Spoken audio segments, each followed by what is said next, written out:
Chers membres d'Église et chers amis, bonjour. J'aimerais vous lire aujourd'hui les versets 24 à 26 du chapitre 15 de la première lettre de Paul aux Corinthiens. Puis à la fin, le Christ détruira toutes les forces mauvaises qui ont puissance et autorité sur nous. Alors, il remettra son pouvoir de roi à Dieu le Père. À ce moment-là, Dieu mettra tous ses ennemis sous les pieds du Christ. En attendant, il faut que le Christ ait tout pouvoir. Le dernier ennemi qui sera détruit, c'est la mort. À la fin donc, la mort sera détruite. Ce temps où la mort ne régnera plus ne peut être qu'espéré du plus profond de nos êtres, au regard des drames, des souffrances et de la tristesse que la mort engendre. Cependant, dès aujourd'hui, Dieu nous invite à vivre dans l'espérance. Ce mot « espérance » est souvent mal compris. Il n'a rien à voir avec l'espoir humain qui peut être déçu et reste hypothétique. L'espérance, ce n'est pas juste croire que demain, ça ira mieux. L'espérance biblique, qui est un don de Dieu, est la grâce de vivre dès aujourd'hui une réalité qui ne sera que pleinement accomplie demain.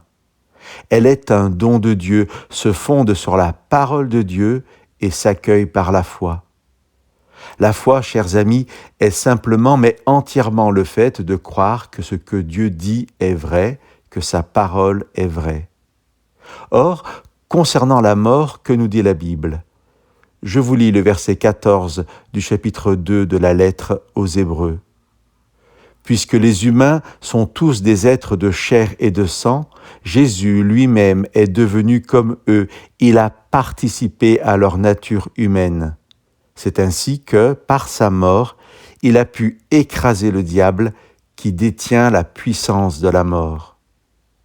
Et Paul écrit dans sa deuxième lettre à Timothée, « Dieu nous a sauvés.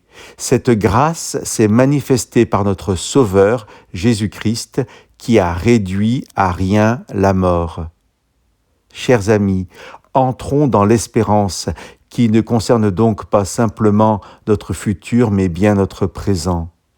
Entendons ce que Jésus dit à ses disciples au chapitre 5 de l'Évangile de Jean. « Oui, je vous le déclare, c'est la vérité. Quiconque écoute mes paroles et croit en celui qui m'a envoyé possède la vie éternelle. Il ne vient pas en jugement, mais il est déjà passé de la mort à la vie. » Chers amis, que Dieu vous bénisse.